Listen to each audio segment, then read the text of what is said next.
36 सहाबा नबी की बारगाह में नबी की नात पेश करते थे, जिनमें सबसे बुलंद मकाम हासिल था हजरत हस्सान बिन साबित को। जब वो नबी की नात पढ़ने के लिए कलम उठाते थे, जब नबी की नात पढ़ने के लिए खड़े होते थे, तो मुस्तफ़ा जाने रहमत फरमाते थे, हस्सान जरा रुक जाओ। नबी अपने कंधे से अपनी चादर मुबारक को उठा के बिछा देते थे और फरमाते थे, हस्सान इस पे खड़े होके फिर तुम मेरी नात पढ़ो, इस पे खड़े होके मेरी नात सुनाओ। मुस्तफ़ा का चेहरा सामने है। हजरत हस्सान जब नबी की नात पढ़ने के लिए खड़े होते हैं तो अरबी जबान में कहते हैं, व अहसना मिन कलम तरक़त ऐनी व अजमला मिन कलम तलिदिन निसाउ खुलिक़ता मुबर्रअम मिन कुल्लि ऐबिन कान्नमा कद खुलिक़ता कमा तशाउ। यही शायरी मक्का की सरहदों को पार करके जब मुल्के ईरान पहुंचती है तो फारसी के बड़े बुजुर्ग और मशहूर शायर, जिसको दुनिया शेख सादी शिराजी के नाम से जानती है, जब वो नबी की तारीफ के लिए कलम उठाते हैं तो फारसी जबान में कहते हैं, दुनिया वालों मेरा तो अकीदा ये है, हजार बार बशोयम दहन से मुझको गुलाब हुनूज नामे तू गुफ्तन कमाले बेअदबे। जब यही शायरी पूरी दुनिया का चक्कर लगा के बरेली शरीफ पहुंचती है तो हमारे आपके इमाम आला हजरत जब मुस्तफ़ा की तारीफ के लिए कलम उठाते हैं तो कहते हैं, दुनिया वालों तुम्हें जो कहना हो कहो, जो लिखना है लिखो, जो बोलना है बोलो।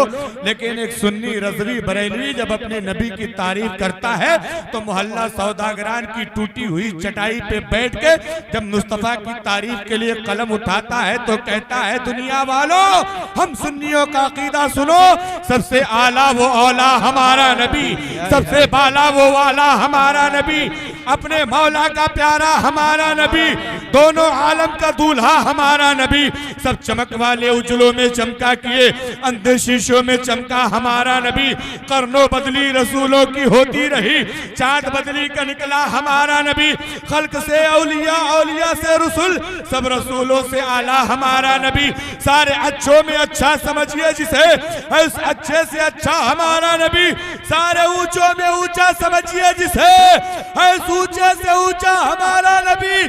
कौन देता है, देने को मुँह चाहिए, देने वाला है सच्चा।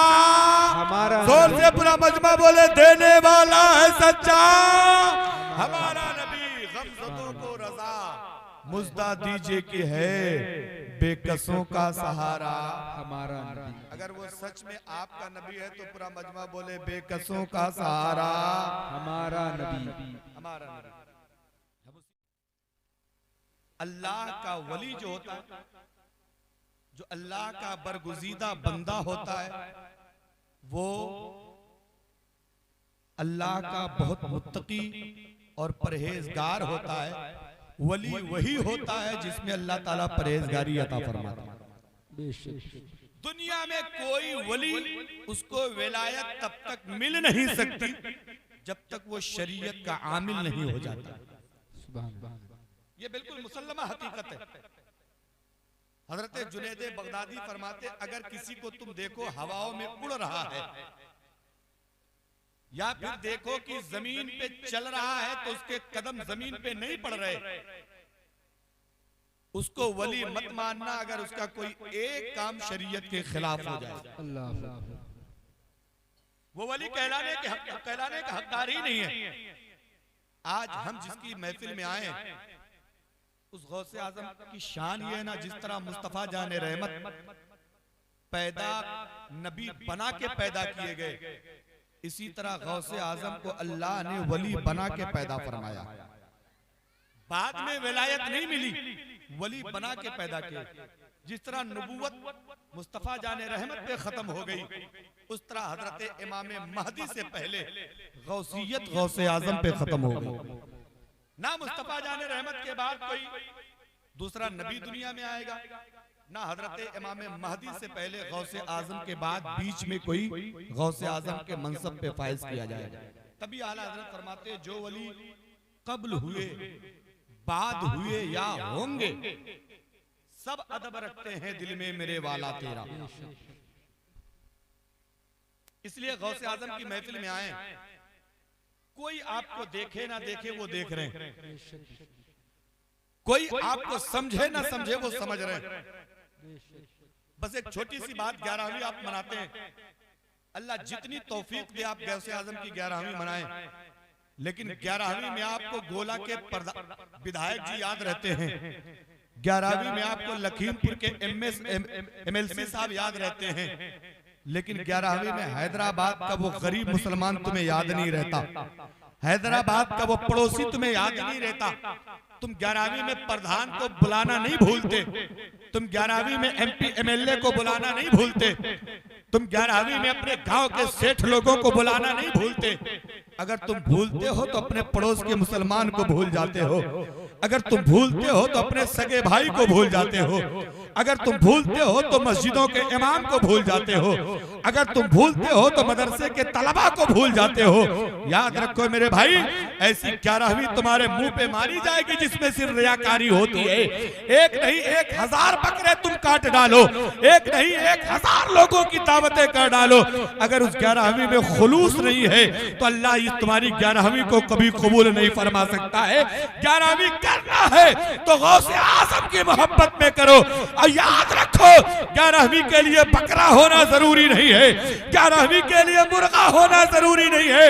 यार गौसे आजम को तुम्हारे खाने की नहीं तुम्हारी मोहब्बत की जरूरत है। गौसे आजम तुम्हारा दाल चावल सही, तुम्हारी सब्जी रोटी सही, तुम्हारी चटनी रोटी सही, बकरा ना होना सही, मुर्गा ना होना सही, कोई और गोश्त ना होना सही। गौसे आजम की बारगाह में जो खाना तुम्हारा रोज पकता है, चटनी रोटी सही, दाल चावल सही, सब्जी रोटी सही, उसी की फातिहा पढ़ दो, कसम अल्लाह की गौसे आजम उसे भी कबूल फरमाएंगे और तुम्हें अपने गुलामों में कबूल फरमाएंगे। सुभान अल्लाह, सुभान अल्लाह। 11वीं में रियाकारी नहीं।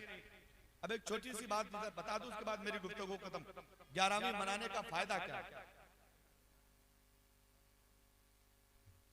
11वीं हम मनाते हैं, इसका फायदा क्या है? किताब का नाम नोट करें, किताब का नाम है जवामिउल कलिम। हुजूर गौसे आजम के जमाने में एक बड़ा मोतकिद, बड़ा पक्का गौसे आजम का चाहने वाला बंदा, वो हर साल गौसे आजम की 11वीं बड़ी शान से करता है।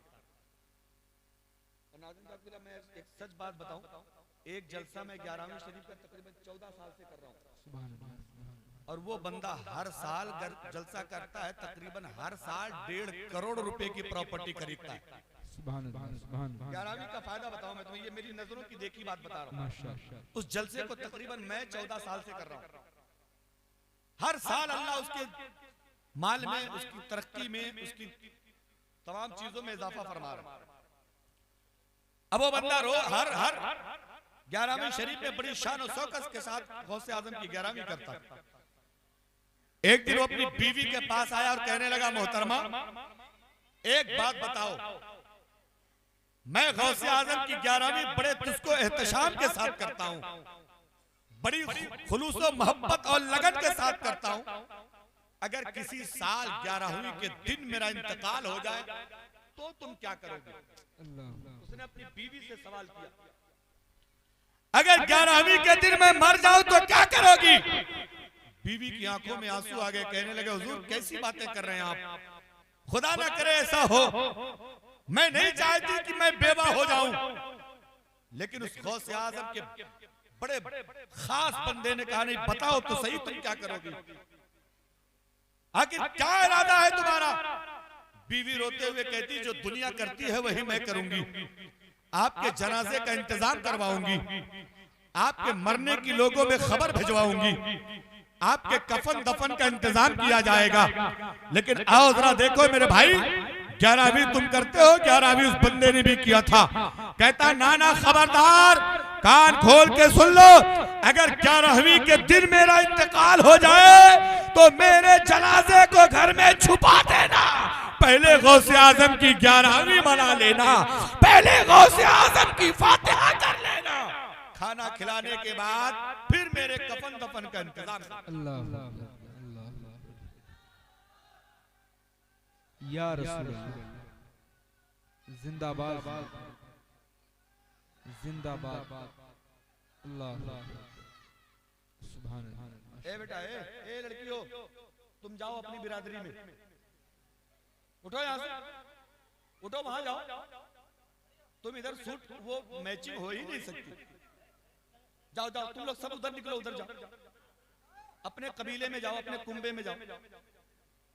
उठ जा बेटा उठ जा, शर्माओ मत, जाओ उधर जाओ। ये जब से बैठी है इतना उधम मचाया पड़ी है। उठो जल्दी करो, हाँ जाओ वहीं सेट हो जाओ।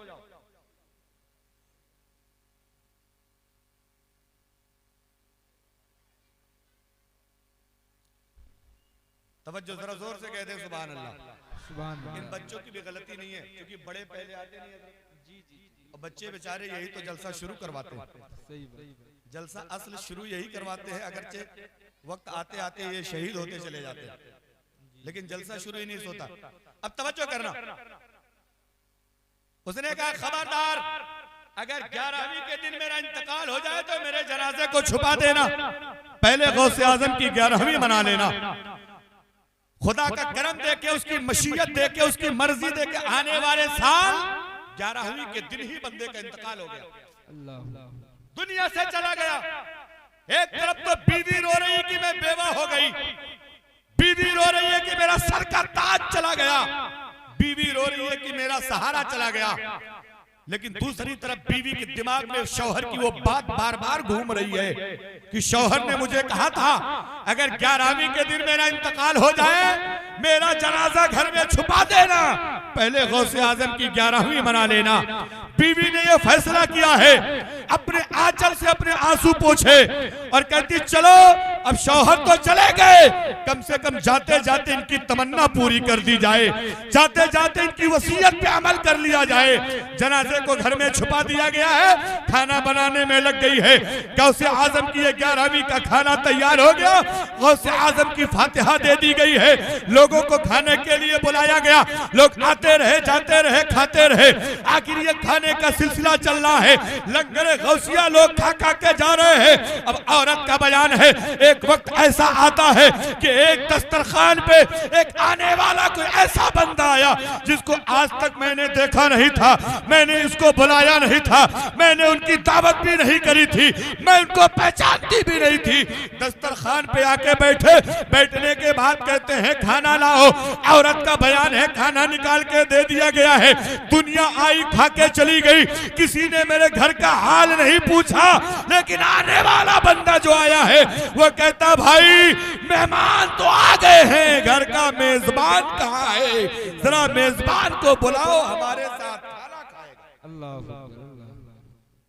अब औरत बड़ी परेशान, उसने तो इस राज को छुपाया था कि कोई जानेगा तो घर में हंगामा हो जाएगा, रोना पीटना चालू हो जाएगा, उसने छुपा दिया था इस मामले को। लेकिन आओ जरा देखो, औरत बहाना करती है हुजूर आप खाना खा ले, मेजबान साहब कहीं बाहर गए होंगे, बाद में आके खाना खा लेंगे। लेकिन उन्होंने एक शर्त रखी, जब तक घर का मेजबान आएगा नहीं तब तक मैं खाना, जोर से बोले तब तक मैं खाना। अब वो औरत बहुत परेशान, आंखों में आंसू भर के उनको इशारा करके करीब बुलाती हैं और कहती है हुजूर जिसको आप दस्तरखान पे बुलाने की बातें करते हैं वो दुनिया में है नहीं, जिनको आप यहाँ लाने की बातें कर रहे हैं वो मेरे शौहर हैं, आज ही सुबह उनका इंतकाल हो गया है, फजर की नमाज के बाद उन्होंने इस दुनिया को लब्बैक कह दिया है। अब आप जिनको खाना खिलाने की कोशिश कर रहे हैं वो अब दुनिया में कभी खाना नहीं खाएंगे, वो उन्होंने हमारा साथ छोड़ दिया है। उन्होंने पूछा अगर तेरे शौहर का इंतकाल हो गया तो तूने 11वीं की फातिहा क्यों करवाई है, तुझे तो कफन दफन का इंतजाम करना चाहिए था।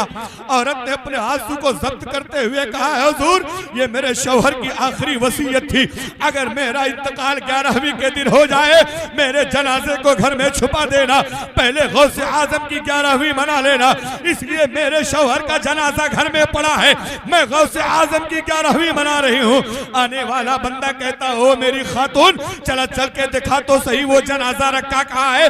औरत आगे आगे है, ये साहब पीछे पीछे जाके औरत ने बताया हुजूर ये चारपाई पे जो लाशा पड़ा है, ये चारपाई पे जो मैयत पड़ी है ये मेरे शौहर की मैयत है, सुबह इनका इंतकाल हो गया है, मैयत के ऊपर एक चादर पड़ी थी। आने वाला बंदा करीब जाता है, चादर का किनारा पकड़ा, झटका मार के फरमाता है उठो हमारे साथ खाना खाओ, उठो हमारे साथ खाना खाओ। इतना कहना था मरा हुआ शौहर उठ के जिंदा हो गया है, जिंदा हो गया है, खड़ा हो गया है, आया दस्तरखान पे बैठ के खाना खाया है, खाना खा के वो बंदे चले गए हैं, अपने राह पे ले लिया है। अब औरत आके शौहर से पूछती है, शौहरे नामदार जरा बताओ तो सही आने वाला था कौन, जरा बताओ तो सही तुम्हें जिंदगी देने वाला था कौन, बताओ तो सही तुम्हें ये जिंदा किया किसने है। शौहर कहने लगा, हो मेरी शरीके हयात, घर का काम निपटा लो, शाम में मैं तुम्हें फुर्सत से बताता हूँ ये आने वाला था कौन, जगाने वाला था कौन, मुझे जिंदगी देने वाला था कौन। बीवी कहती ना ना बड़ी टेंशन है, बड़ी उलझन है, आपके जिंदा होने की खुशी है, लेकिन ये आने वाला बंदा कौन था जरा बताए तो सही।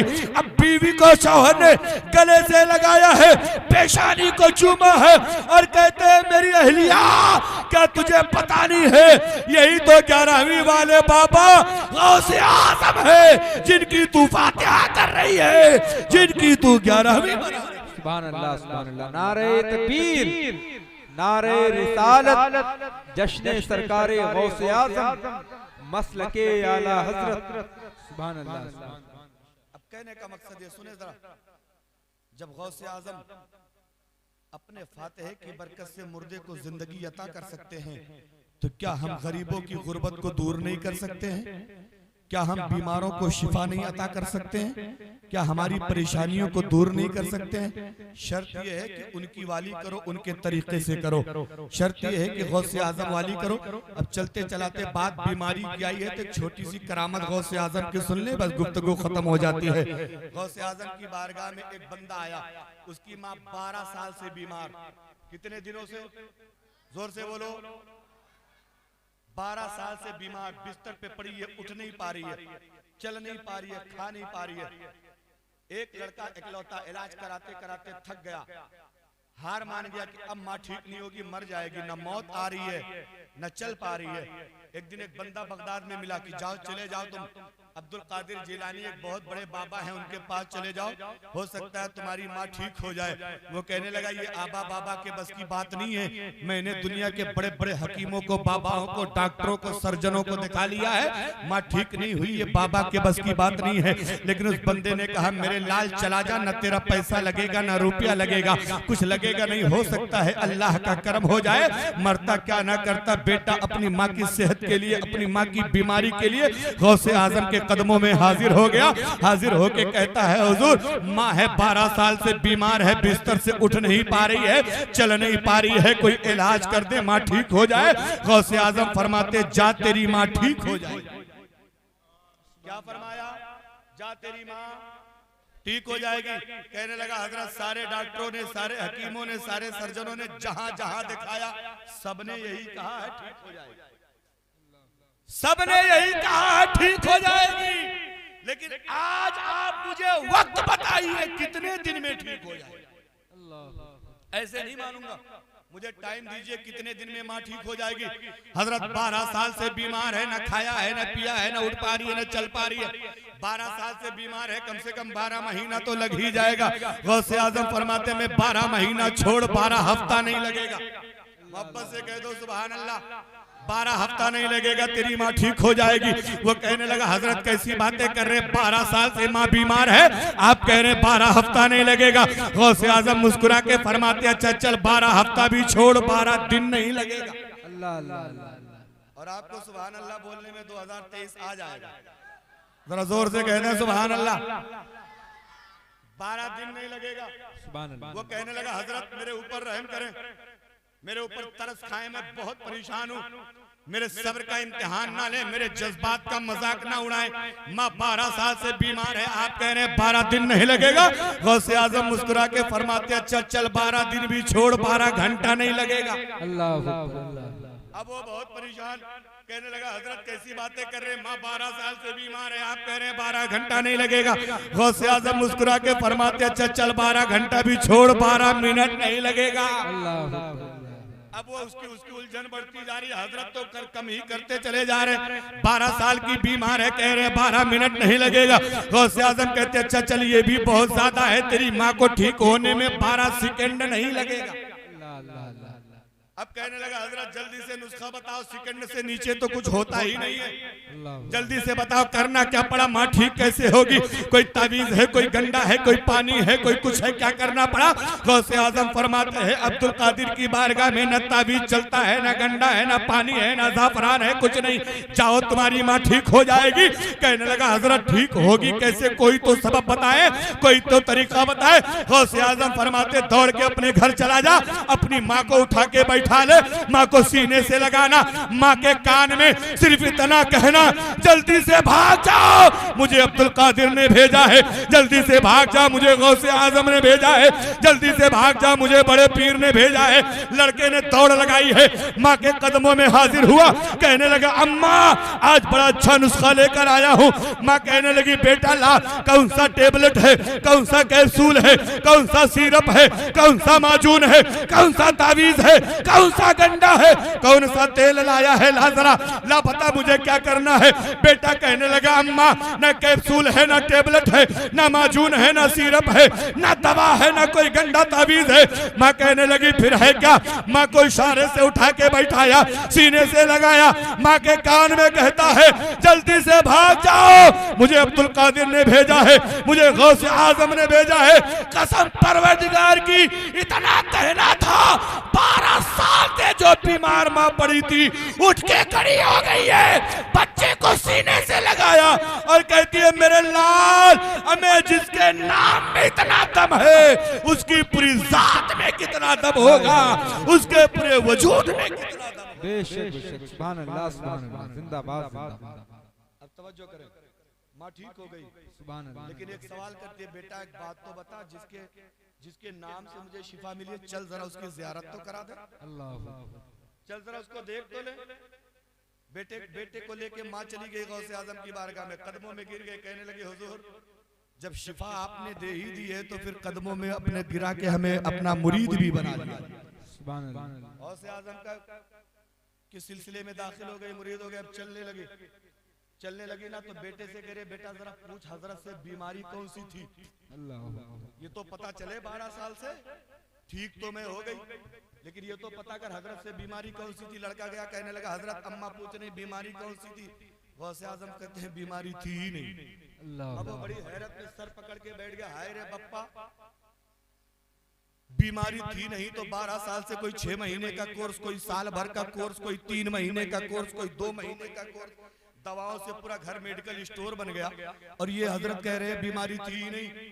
आके कहने लगा अम्मा तुम तो बीमारी ही नहीं थी, कोई बीमारी तुम्हारे ऊपर थी ही नहीं। अम्मा कहती है अच्छा बीमारी नहीं थी तब क्या था जरा पूछ हजरत से। बेटा कदमों में हाजिर हुआ, कहने लगा हजरत जरा अम्मा पूछ रही बताएं तो सही, अगर बीमारी नहीं तो आप पे मेरी माँ पे परेशानी कौन सी थी। गौसे आजम फरमाते अगला जुमला सुनना हैदराबाद वालों, कसम अल्लाह की तुम्हारा ईमान ताजा हो जाएगा।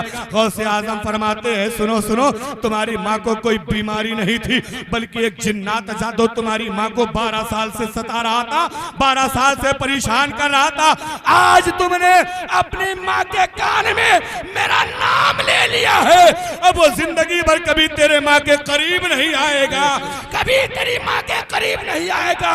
और अगला जुमला सुनो, गौसे आज़म फरमाते हैं जिस घर में मेरा नाम ले लिया जाता है अल्लाह उस घर से बलाओं को दूर फरमा दिया करता है, परेशानियों को दूर करता है।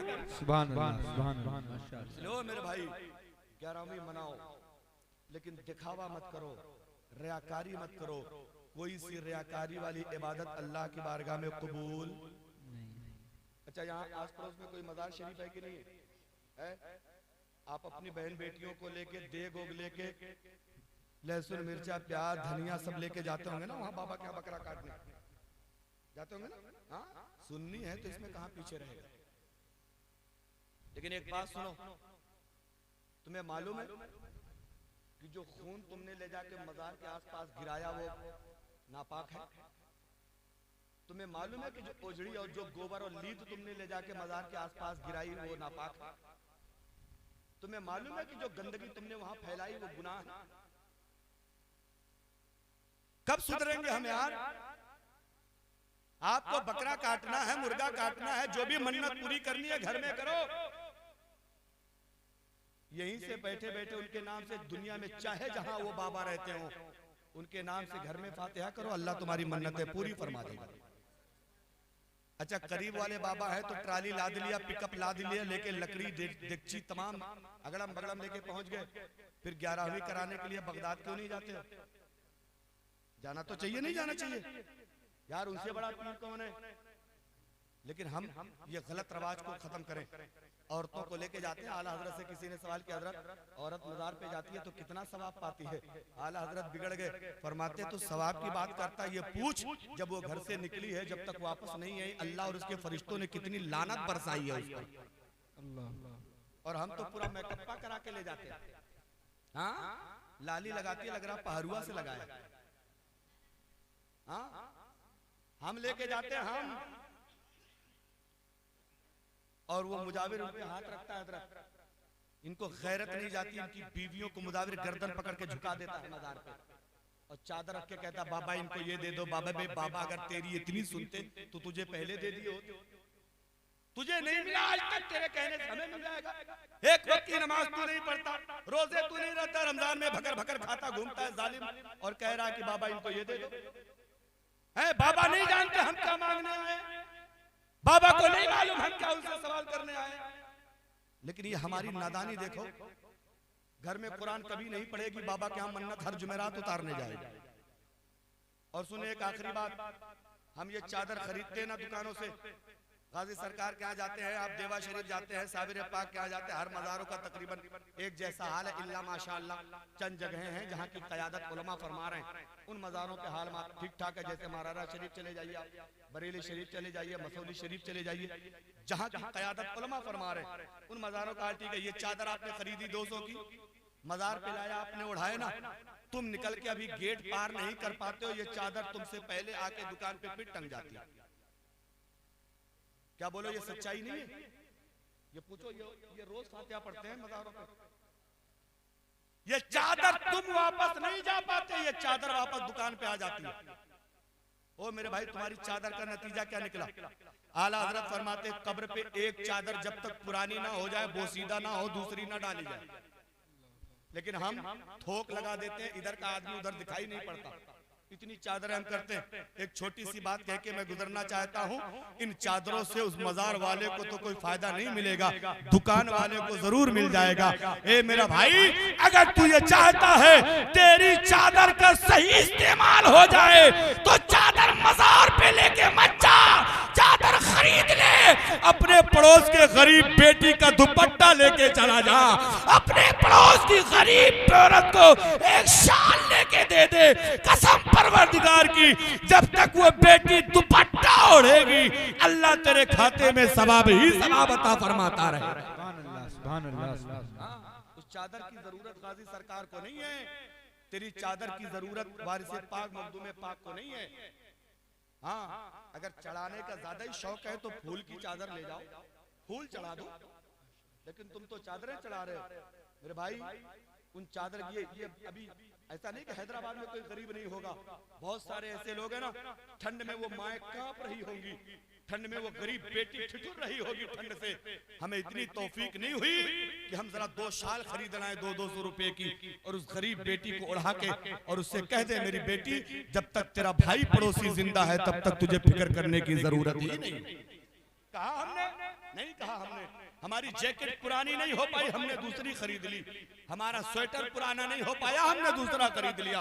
हमारे मोजे खराब नहीं हो पाए, हमने दूसरे खरीद लिए। हर छमाही पे हम जूते खरीद के ले आए। हमने कभी अपने गरीब पड़ोसी को भी पूछा कि उसके बच्चे ठंड में कैसे जी रहे हैं? हमने कभी पूछा? तुमने ट्राली पिकअप बुक करवाया, 1500 रुपया लेके मजार शरीफ पे गए, उसी 1500 का एक कंबल खरीदो, ले जाके पड़ोसी गरीब के घर में डाल दो, कसम अल्लाह की पूरी ठंड उसके बच्चे वो कंबल से ओढ़ेंगे ना, उनके रोवे रोवे से तुम्हारे लिए दुआएं निकलती रहेंगी। लेकिन हम तो ये सोचते नहीं। दुआ करें कि अल्लाह ताला इन बातों पे हम सबको अमल की तौफीक अता फरमाए। एक बार जोर से पूरा मजमा कलमा शरीफ पढ़ ले, ला इलाहा